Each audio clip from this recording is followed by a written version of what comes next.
Es el Spooky Month y por supuesto teníamos que celebrar estas maravillosas fechas con un vídeo temático. Así que hoy vamos a hablar de terror y de cómo preparar aventuras que aterroricen a nuestros jugadores. Mucha gente opina, y con razón, que D&D no es un buen sistema para jugar a terror. Dado que las mecánicas tienen que acompañar a la narrativa y las mecánicas de D&D están enfocadas a la fantasía épica, esto es bastante cierto. Pero aquí a mí me gustaría hacer una reflexión importante al respecto. ¿Acaso existe algún juego de rol que sea adecuado para jugar a terror? Por ejemplo, La llamada de Cthulhu es uno de los juegos de rol más famosos después de D&D y está enfocado al horror cósmico. Pero si bien cumple con algunos puntos importantes en los que D&D falla, como por ejemplo tener personajes de papel de fumar o mecánicas de degeneración psicológica como la cordura, no creo que La llamada de Cthulhu sea un buen sistema para el terror tampoco. Es un buen sistema para la investigación en un ambiente terrorífico. Si os fijáis, en la mayoría de películas de terror apenas hay investigación. Sí, es cierto que los protagonistas suelen averiguar o tener que descubrir una o dos cosas de aquello a lo que se enfrentan, pero hay muchísima menos investigación que en la partida media de La llamada de Cthulhu. De la misma forma, sistemas como Zombie, All Flesh Must Be Eaten son buenos sistemas para la acción y supervivencia con tintes tétricos y gore, pero no consiguen aterrorizar. Y me he leído Cult y aunque no he tenido el placer de probarlo, de nuevo, no me parece que jugar a Cult vaya a darme miedo. Y no me he leído el manual de Ratas en las Paredes, así que tampoco me hagas caso del todo en esto, pero por las partidas que he visto en YouTube, no me da la sensación de que el sistema consiga tampoco exactamente lo que me gustaría. Y no quiero decir en ningún momento que tú, como DM, no puedas conseguir que tus jugadores pasen miedo, en absoluto. A lo que me refiero es a que no me da la sensación de que los sistemas verdaderamente estén acompañando en esto. Y eso me lleva a otro punto. ¿Son los juegos o los videojuegos un buen género para el terror? Mucha gente opina que son el mejor género, por la inmersión. Pero al mismo tiempo, a mí hay algo que me pasa, y es que si mi personaje va a resucitar en cuanto lo maten, el terror se convierte en screamers y jumpscares, y la tensión generada desaparece con el tedio de la repetición. En los juegos de rol pasa algo parecido. Si tu personaje tiene plot armor, entonces no hay tensión. Pero si tu personaje es de papel de fumar, entonces no hay inmersión o por lo menos hay mucha menos empatía. Dado que si yo creo a un personaje sabiendo que va a morir enseguida, voy a tener mucha menos implicación emocional con ese personaje que, por ejemplo, con el personaje con el que llevo jugando una campaña 5 años. Además, el hecho de tener agencia sobre las decisiones que toma el personaje, en mi opinión, mata parte de la esencia que caracteriza el terror. Todos nos burlamos de cómo el protagonista de las películas de miedo baja por la escalera al sótano, que nadie en la vida real y en su sano juicio lo haría. Pero si no bajara, si huyera, si se fuera de la casa encantada, y si no pudiéramos hacer nada para evitarlo, entonces sería mucho menos terrorífico. Por este motivo, muchos juegos de terror optan por quitarle agencia o control al jugador sobre su personaje, pero esto también tiene sus propios problemas, y es que yo he venido aquí a jugar. Que me quites el control de mi personaje o me incapacites de tomar decisiones se siente como si a mitad del partido me dijeras: oye, mira, tú ve, siéntate ahí en el banquillo y ya terminamos el resto de jugar por ti, Vale, venga, disfruta, dale, campeón.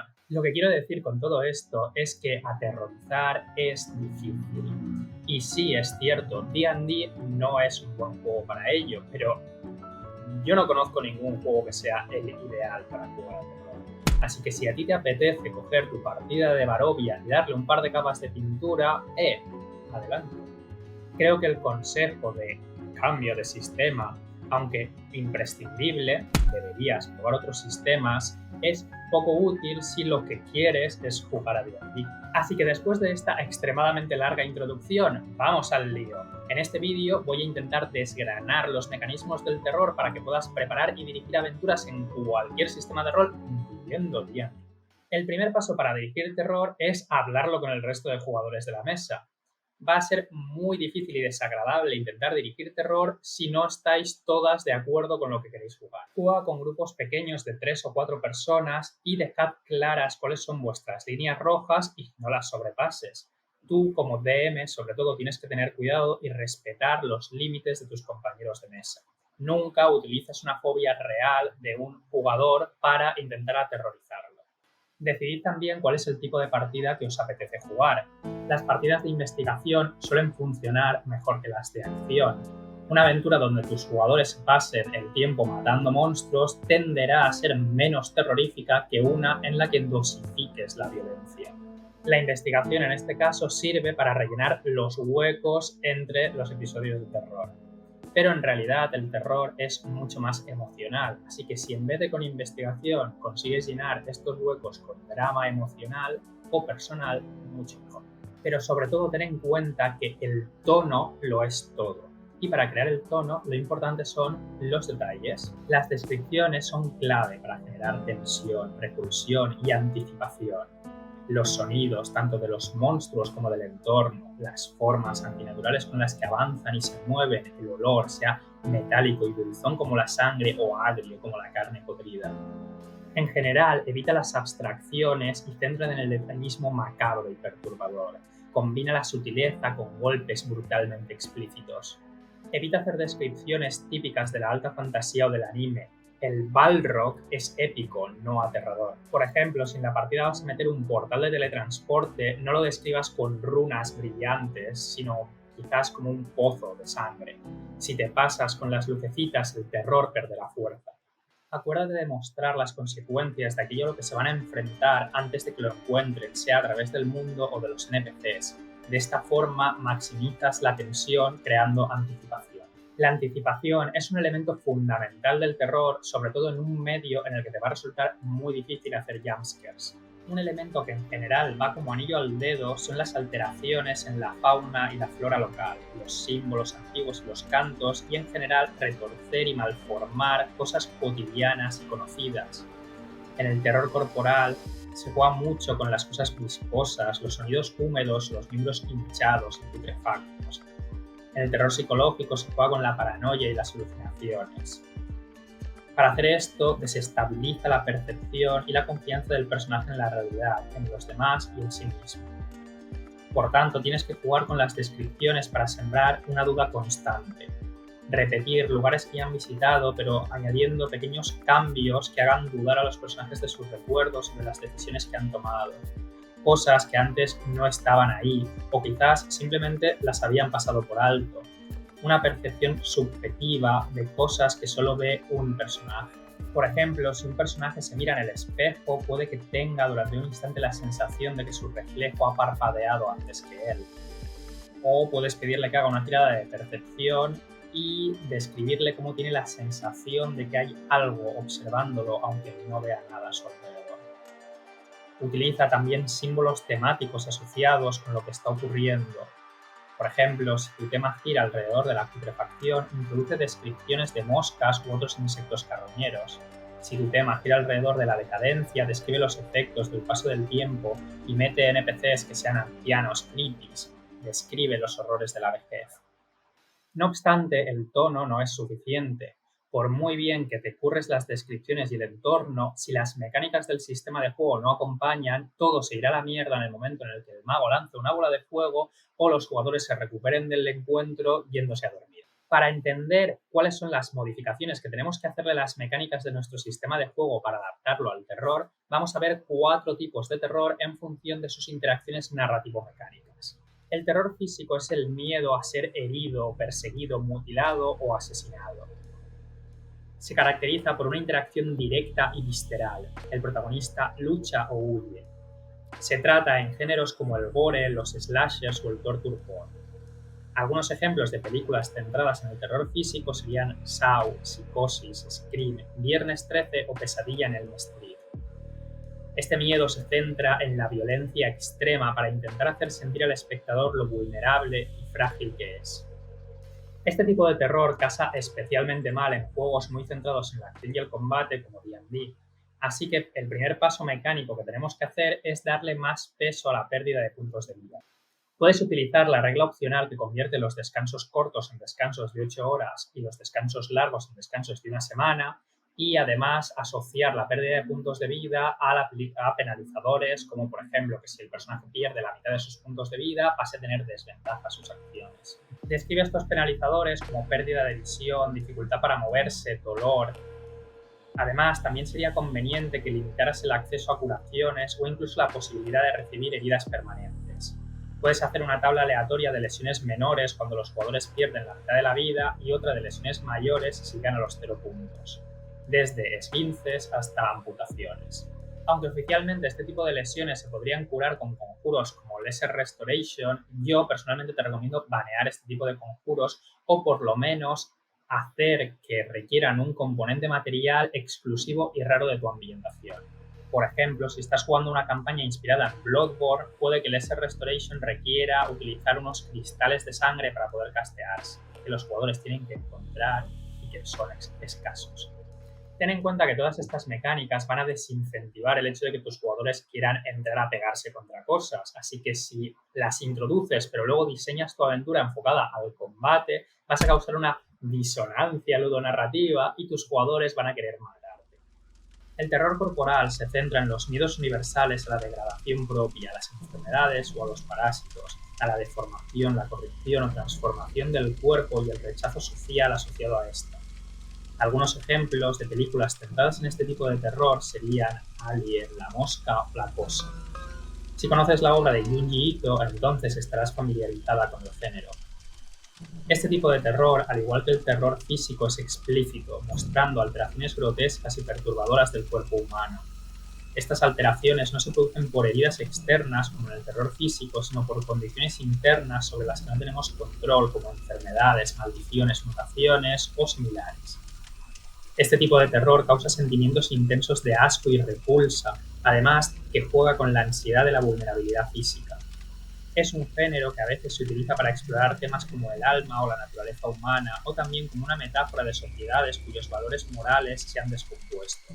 Para potenciar esta narrativa utiliza contadores de corrupción, infección, degradación o similares, o define estados de transición de la enfermedad.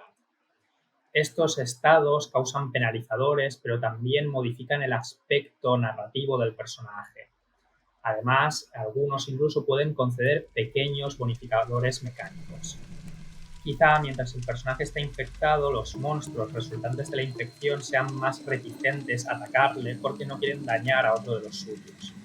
No concedas beneficios mecánicos genéricos al azar, sino cosas que estén relacionadas con la historia y sobre todo no concedas demasiados porque si no, la enfermedad se va a convertir en una mecánica de riesgo-recompensa y no queremos eso. Finalmente, llegado a cierto umbral o pasado cierto tiempo después de la infección, el personaje muere y se convierte en otra cosa.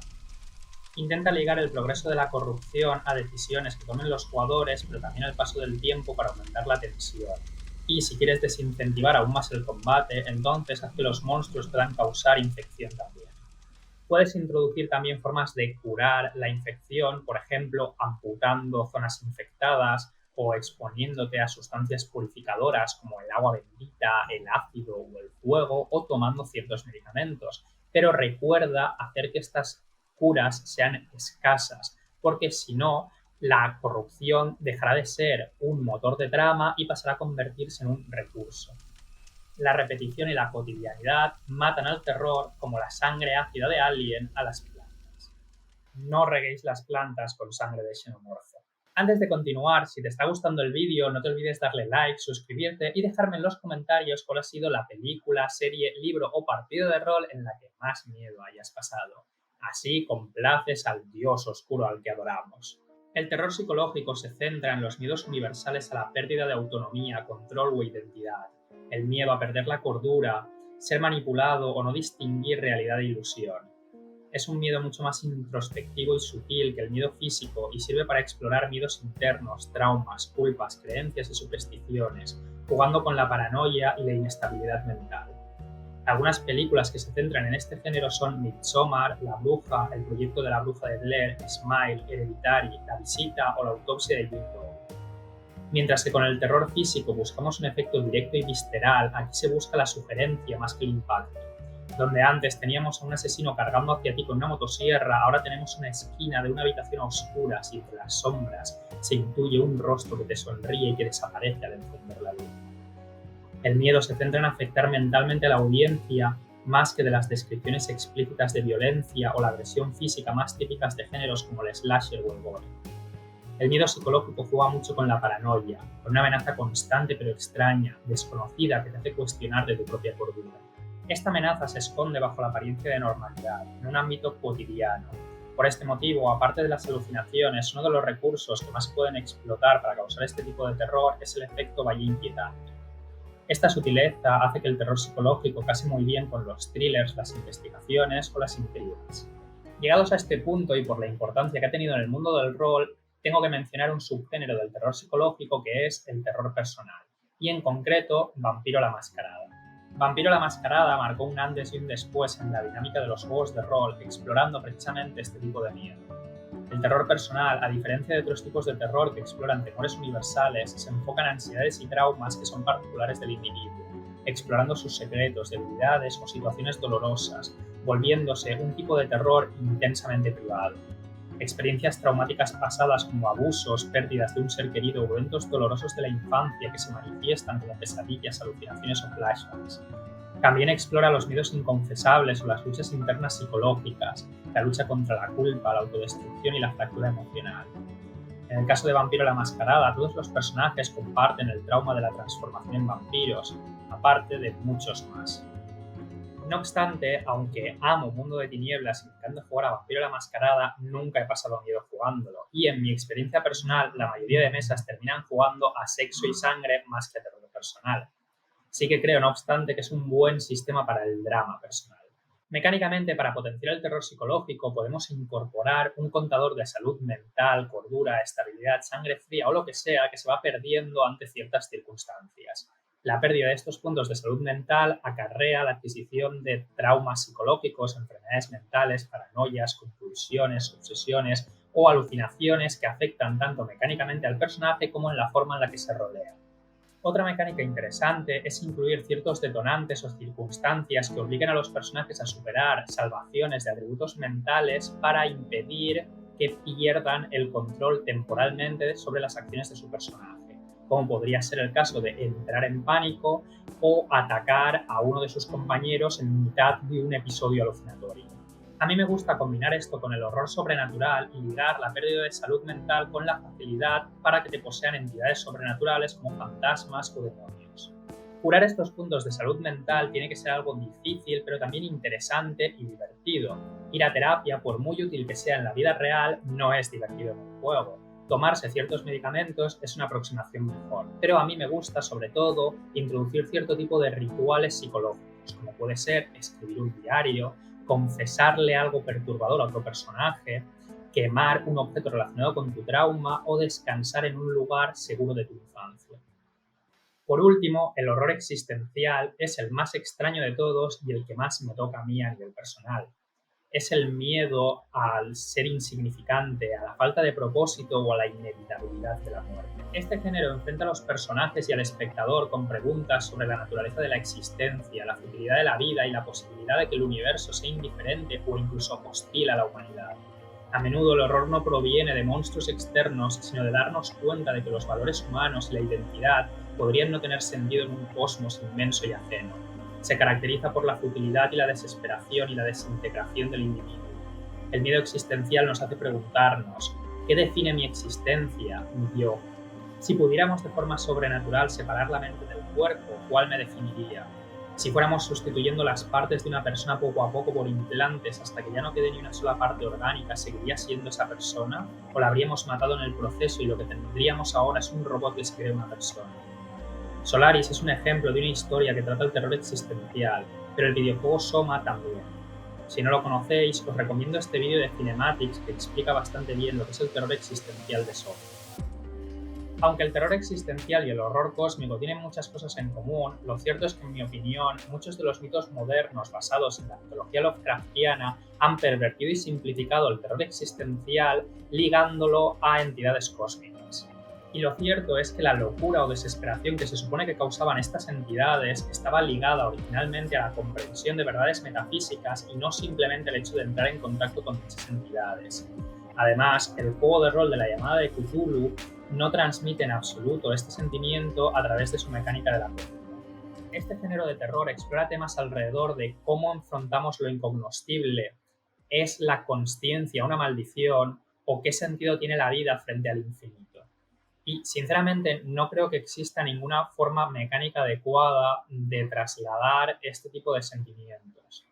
De todas formas, si tuviera que hacerlo de alguna manera, yo optaría por alguna especie de marcador de iluminación que se va ganando cuando el personaje se hace ciertas preguntas o adquiere ciertas verdades.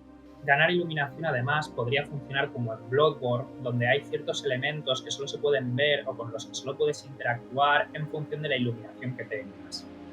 Pero al mismo tiempo ganar iluminación también podría consumir la salud mental que habíamos mencionado antes con el terror psicológico. Ganar iluminación además también te haría vulnerable a estos horrores cósmicos que habitan más allá, como ocurre en el cuento de Lovecraft From Beyond. Ganar iluminación no debería curarse, dado que esto forma parte de la propia naturaleza del horror existencial, que una vez has descubierto algo, una vez sabes la verdad, ya no puedes volver a la ignorancia. No obstante, se podría permitir que los jugadores se curaran la iluminación, quizás a través de formas que les borren la memoria. Y con esto ya tendríamos todos los elementos para transformar nuestra partida de rol en una historia terrorífica. Espero que te haya gustado el vídeo y si es así, deja like y suscríbete. Un saludo y feliz Halloween.